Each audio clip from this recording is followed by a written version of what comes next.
Keajaiban dunia yang ke-10, dai tidak sholat tahajud. Masuk. Ini sindiran, boy.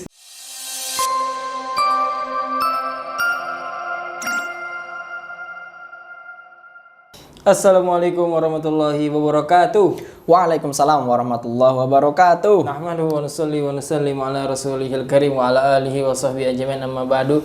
Ya guys, kembali lagi bersama kami di program Ngotuy, ngobrol santuy. Berfaedah. Mantap. Mantap bro. Ya kali ini guys, masih bersama kami, masih bersama kita ini Bang Torik dan Akhi Fikri. Mas Fikri. Masih sehat bang ya? Masih seger ya? Alhamdulillah sehat. Kelihatan dari mukanya guys, bercahaya, Masya Allah. Ya untuk segmen kali ini, episode kali ini kita akan membahas, karena kemarin kita sudah ngebahas pertama kali, sebelum masuk pondok, hari pertama masuk Awal-awal pondok. di pondok. Nah terus kita akan membahas hal-hal yang paling berkesan waktu di pondok. Kayak gitu. Yang sampai sekarang masih terngiang-ngiang di pondok. Pastinya, dan mungkin sebab itu akhirnya kita betah di pondok. Iya, Dan mungkin hal ini juga nggak ada di tempat yang lain selain di pondok. Mungkin ya. Mungkin. Hipotesis kita. Coba apa dulu Bang Fikri? Mungkin ada, pastilah namanya santri pasti adalah hal-hal yang berkesan sampai sekarang. Kalau yang paling berkesan di pesantren ya banyak sih ya. Banyak, Rik. Pastinya. Tapi yang sampai sekarang nih ya, yang sampai sekarang masih saya ingat nih. Masih teringat yang paling beda, ibaratnya istilahnya kalau dalam istilah kita itu kan jomplang. Yang kita temuin di pesantren dan aneh jarang nemuin. Kalau aneh sendiri jarang nemuin, anak sendiri jarang nemuin. Itu ketika aneh di pesantren, ya masih kecil kan nggak tahu ya biasa kayak anak kecil gitu. MTS waktu itu kan ya jalan-jalan biasa, ngobrol biasa. Itu pertama kali aneh ikut ngaji. Ngaji kita apa ngaji kitab Quran? Ngaji kitab kan ada istilahnya kalau ngaji sentral tuh. Oh gitu. Jadi kalau habis isya itu di pesantren saya di Al-Hikmah itu, kalau habis isya itu ada ngaji sentral. Semua santri yang jadi satu. Cowok itu jadi satu semua gitu. Waktu itu masih ingat saya pengajiannya kalau nggak salah At-Tazhib. Tazhib. Masya Allah. Itu kitab tentang dalil-dalil hadis-hadis terkait Fathul Qori, bukan Tazhib. Bukan Tazhib yang swangar. Ada kitabnya dalil-dalilnya ya benar. Waktu itu yang ngampu masih beliau kiai utama kami, kiai kami, beliau Al Mukarram Kiai Haji Muhammad Masruri Abdul Mughni. Oh, yang kemarin kita bahas itu ya. Itu waktu itu saya masih ingat kalau saya ngaji ya habis isya ya kan kegiatan full dari pagi. Orang kalau ngaji ngantuk tuh. Ngantuk, santri dari pagi pun ngantuk, apalagi itu waktu awal-awal juga kan masih santri MTS ya.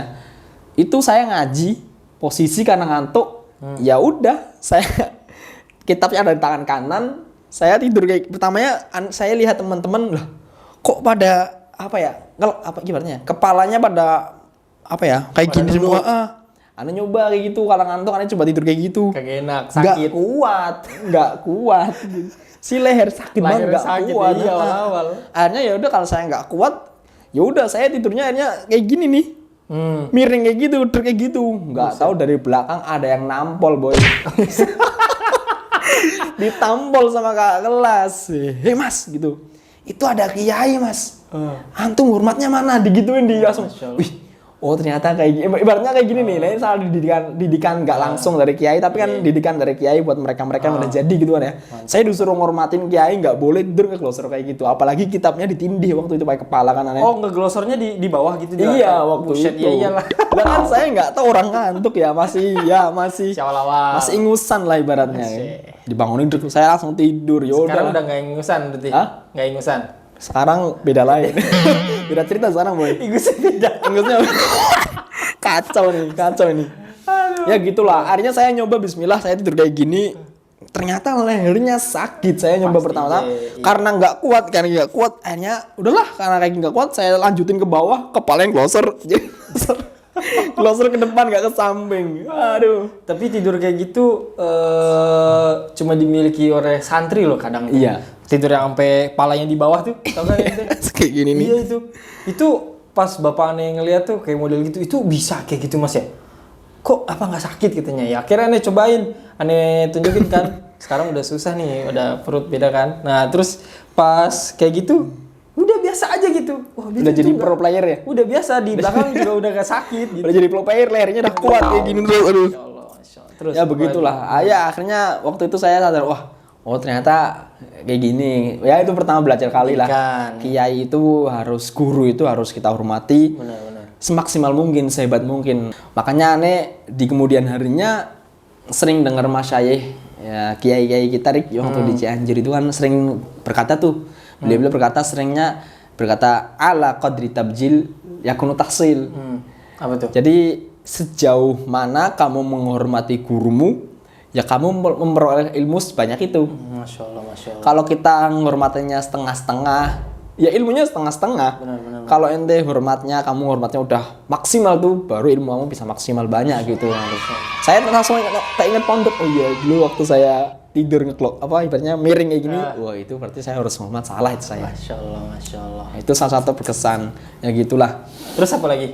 Ada lagi ada sih, masih sama tentang ta'zim juga ya, tentang penghormatan santun lah ibaratnya. Mungkin ya di daerah Jawa mungkin masih banyak kayak gini. Cuman ya karena makin lama daerah Jawa doang, emang yang di luar nggak ada? Ya saya kan tinggal di Jawa. Saya surveinya Jawa. Cuman ya karena nggak tahu semakin kesini semakin modern ya gini kan, budaya itu udah mulai hilang lah ya. Mulai budaya hormat gitu. Iya, jadi budaya barat udah mulai datang, budaya penghormatan Jawa itu udah mulai hilang gitu loh di Jawa. Nah itu budaya timur lah. Budaya timur ibaratnya. Waktu itu saya juga masih heran.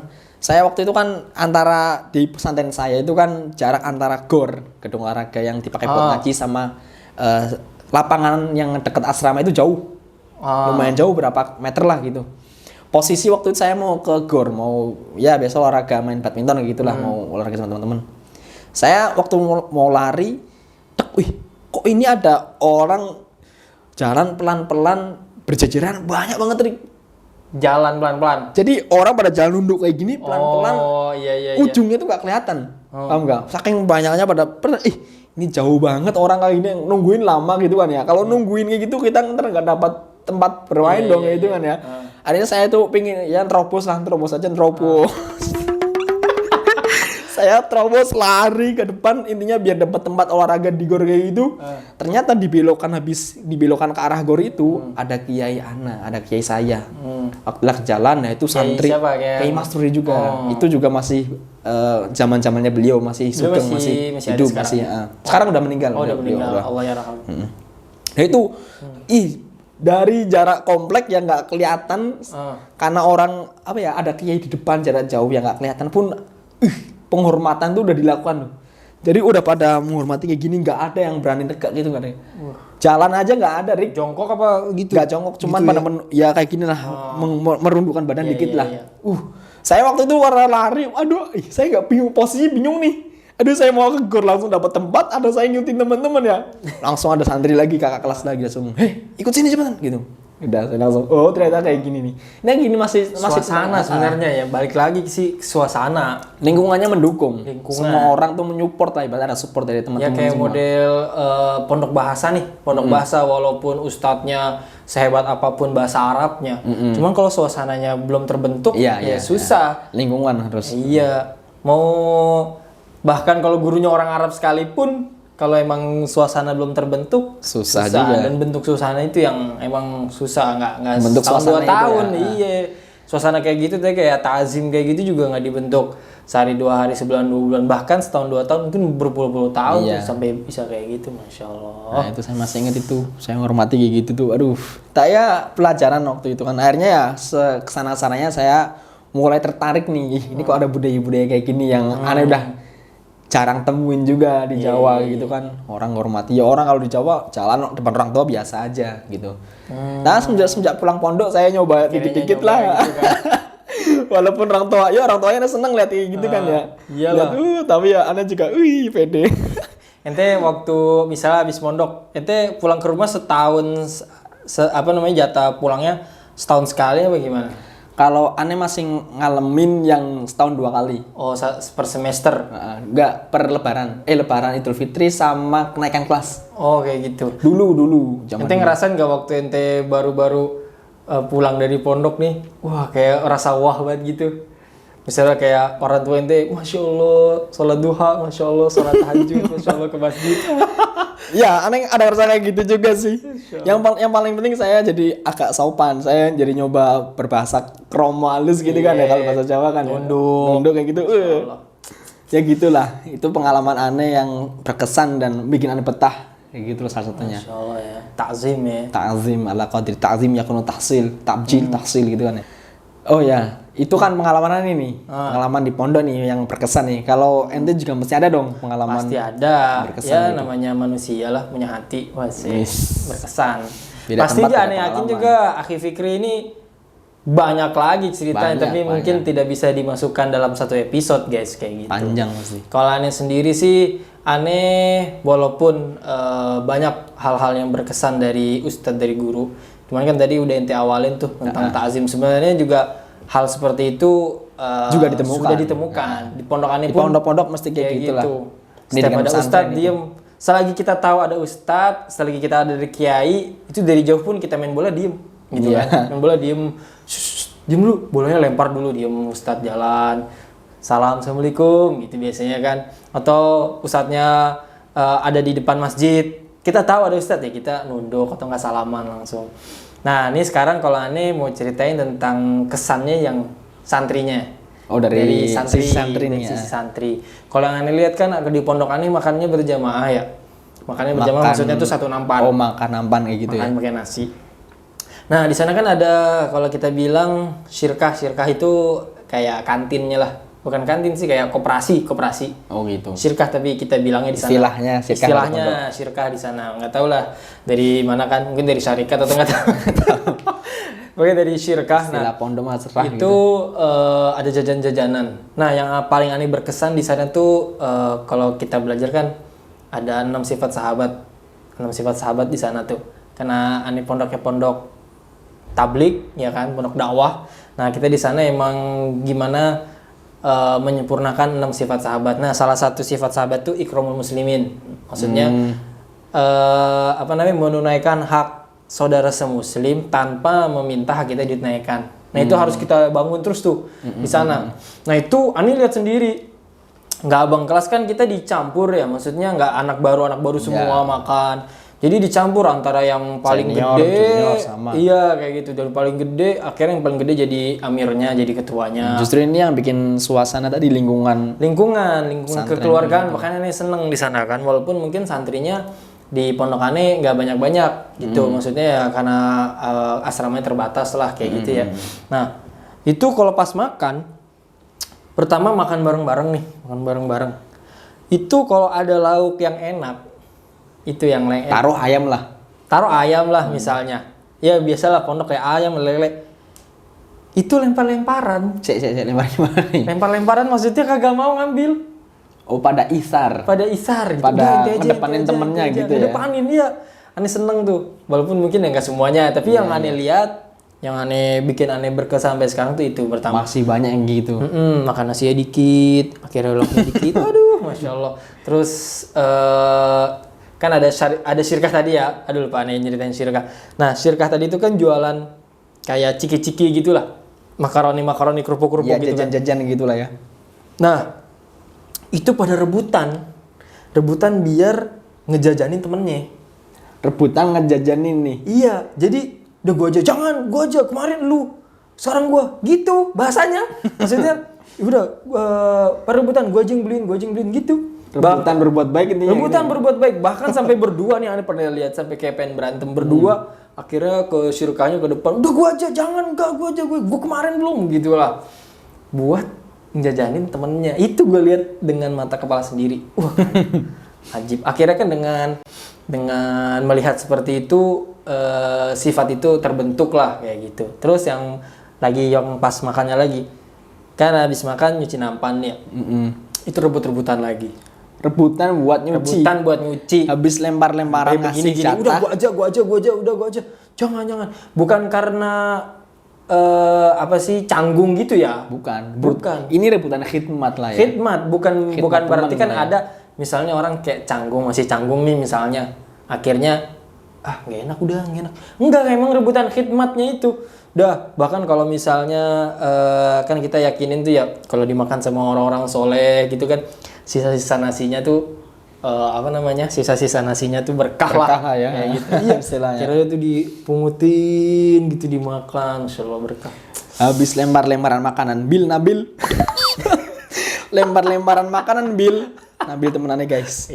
Lempar-lemparan makanan lo ya. Sebut merek nih. Ya nggak apa-apa. Habis lemparan makan, terus ya itu maksudnya rebutan buat nyuci nampan. Memang adabnya begitu ya, adabnya tuh kita nggak boleh nggak boleh pergi dulu, nggak boleh pergi selagi orang yang di situ yang kita ajak makan itu masih makan, walaupun kita udah kenyang nih. Kita udah kenyang ya udah diam aja dulu sembari nemenin. Soalnya kalau kita itu katanya kurang beradab, adabnya seperti itu. Kayak gitu guys itu. Ada rasa nggak enak juga lantar bakalannya. Ini dari siapa nih? Ini dari sisi ikromnya. Tadi kan ikrom. Nah, sekarang nih yang cerita lain. Sisi ibadahnya. Ibadah nih, ubudiyah lah kayak gitu ya. Itu juga kan termasuk sifat sahabat tuh, salat khusyuk wal khudu, sama ada lagi ilmu ma'azikir kayak gitulah. Itu sifat sahabat, 6 sifat sahabat. Nanti kita bahas 6 sifat sahabat tuh apa aja. Nah, itu ada namanya salat khusyuk wal khudu sama ilmu ma'azikir. Nah, kita tuh di sana kenceng banget ibadahnya. Aneh baru salat khusyuk itu apa sih? Salat khusyuk wal khudu itu maksudnya salatnya dengan khusyuk lah kayak gitu. Menjaga banget salatnya. Menjaga kekhusyuan salat. Menjaga kekhusyuan salat, menjaga salat lah intinya kayak gitu. Bukan hanya yang wajib, yang sunnah aja dijaga, apalagi yang wajib. Jadi di sana itu wajib. Aneh bangun pertama kali masuk pondok kayak kemarin tuh ya. Bangun itu pas tahajud. Pas waktu tahajud. Jam 3 lah ya. Ya jam segituan lah dibangunin malah sana. Dan ternyata semuanya udah bangun. Dan bangunnya bangun sendiri. Udah nggak dibangunin lagi. Udah nggak dibangunin. Nggak dioprak-oprak. Udah nggak dioprak-oprak. Oprak-oprak. Sekarang mungkin beberapa hari mungkin ada juga dioprak-oprakin. Cuman biasanya itu kita dibangunin sama sebelah kita lah. Misalnya dari bangun duluan bangun. Rik bangun.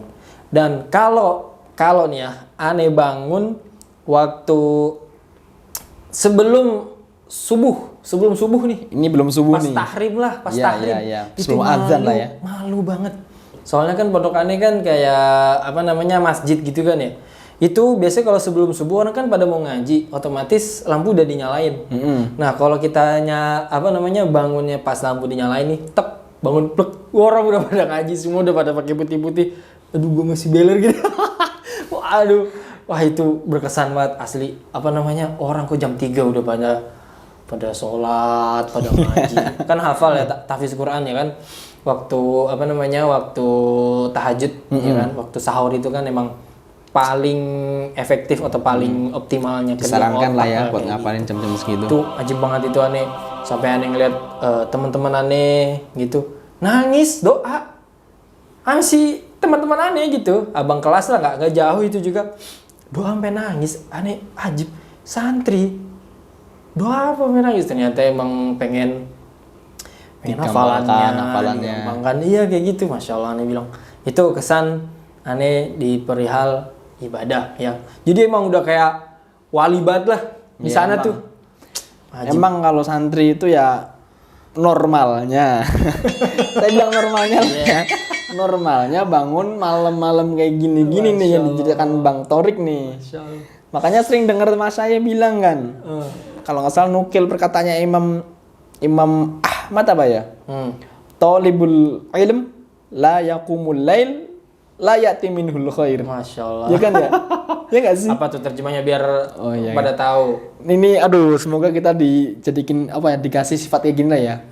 Talibul ilm, pencari ilmu, santri yang nggak bangun malam buat munajat, buat sholat, buat zikir, nggak bisa bangun malam kayak gitu. La ya'ti minhul khair, nggak ada kebaikan darinya bakalan. Jadi, ini omongan sebenarnya. Ya ini guys, bukan berarti yang berbicara ini yang berbicara sekarang ini ibadahnya Tidak, ini kita hanya menyampaikan. Dan pastinya timbal balik ke kita lagi. Kita juga berusaha untuk memperbaiki diri lah ya. Berusaha untuk memperbaiki diri. Kayak gitu, bukan kita akhirnya mendakwahkan Anda semua biar sholat tahajud.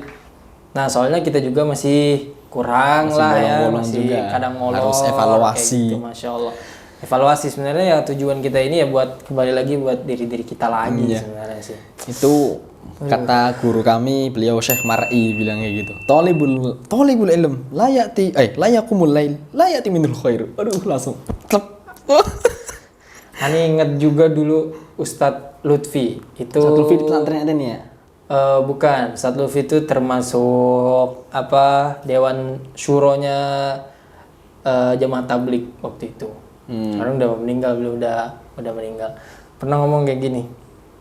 Dai katanya. Keajaiban dunia yang ke berapa? Keajaiban dunia di berapa sih? Ada 7 apa ada 6 sih?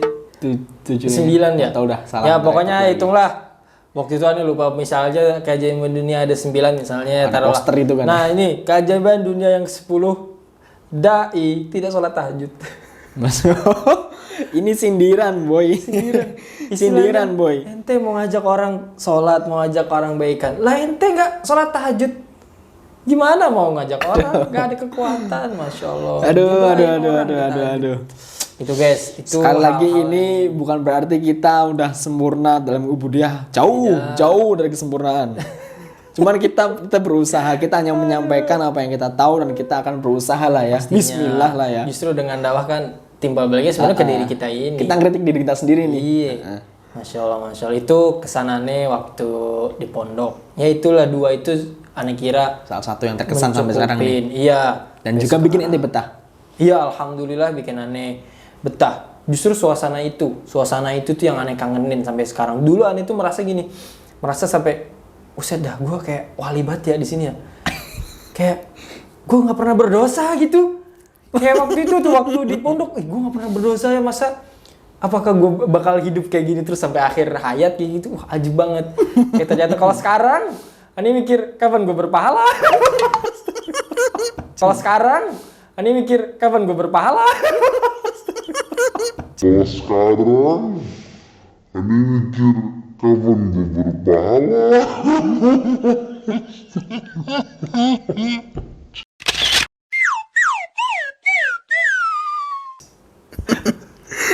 Ya Rob, semoga Allah taballahu alaina wa aslah ahwalana. Amin. Semoga kita ya Allah rubah menjadi orang yang lebih baik lagi lah ke depannya. Amin ya rabbal alamin. Nah, ini guys, mungkin sudah lumayan lama ya. Lumayan. Mungkin ini kesan-kesan dari kita di episode kali ini, yaitu tentang kesan-kesan saat di pondok pesantren. Nah, semoga dengan adanya ngobrol santuy kita ini yang pastinya dalamnya ada faedahnya, menggugah sahabat-sahabat di sana untuk masuk pondok, misalnya untuk yang belum masuk pondok atau yang sudah masuk pondok akhirnya jadi lebih giat lagi dan lebih bersemangat lagi untuk mencari ilmunya di sana, guys ya. Dan terakhir guys, kami di sini hanya mencoba untuk menyampaikan yang kami tahu, bukan berarti kita udah baik atau sangat sempurna, jauh dari kata sempurna. Kita hanya bisa mengatakan astagfirullah min qaulin bila amal. Masya Allah. Ya, kita minta ampun kepada Allah karena kita tahu tapi nggak ada perbuatan dari kita yang seperti kita ucapkan gitu. Tapi kita berusaha, insya Allah. Bismillah, doain dari kalian guys, semua ya. Doakan sama-sama, kita doa semoga Allah matikan kita dalam husnul khotimah, itu yang paling utama. Amin ya robbal alamin. Ya guys, ini adalah episode kita kali ini. Mungkin di sananya ada usulan dari sahabat-sahabat Quranku Surgaku Indonesia di sana.